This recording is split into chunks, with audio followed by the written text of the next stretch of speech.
Wali Kota Makassar Muhammad Ramdan Pomanto bersama PJ Gubernur Sulawesi Selatan Bahtiar Baharudin melakukan penanaman pohon kelapa genjah di Center Point of Indonesia atau CPI pada Kamis pagi.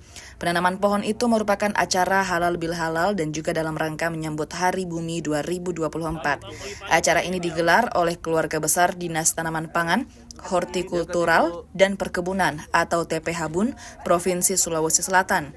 PJ Gubernur Sulawesi Selatan Bahtiar Baharudin dalam sambutannya mengapresiasi kehadiran keluarga besar TPH-BUN, demikian juga hadirnya Wali Kota Makassar Dani Pomanto yang memiliki peranan atas hadirnya Center Point of Indonesia atau CPI, di mana sejak awal kawasan ini untuk pariwisata dan potensi Makassar dan Sulawesi Selatan ke depannya menjadi lebih indah dan kaya dengan keanekaragaman hayati. Kegiatan penanaman ini bertujuan untuk memperkaya keanekaragaman hayati dan keindahan lingkungan Center Point of Indonesia atau CPI, serta sebagai langkah strategis dalam mengembangkan potensi lokal melalui komoditas pertanian yang berkelanjutan. Yang terbesar hanya Riau, Jambi, Hulu Sulawesi Utara, kemudian Sulsel, selayarnya itu dengan Pulau Jawa. Ini tuh permintaannya banyak sekali, tapi barangnya yang tidak ada. Jadi sekarang mungkin saatnya kita kembali tanam kelapa. Kelapa apa saja?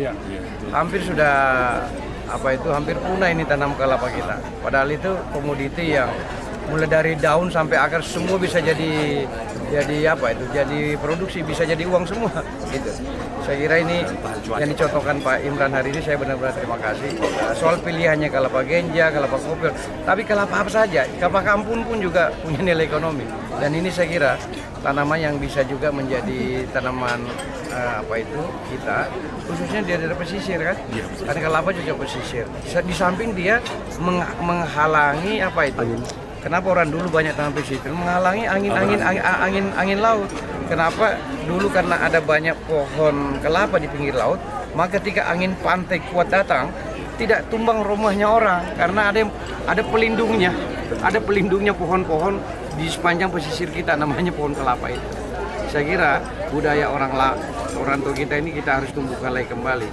Karena ada maksudnya mereka dulu tanam pohon kelapa keliling itu, melindungi justru rumah-rumah penduduk dari angin kencang, dan di samping punya nilai ekonomi yang namanya kelapa itu. Saya kira saya mendukung betul Pak Imran kalau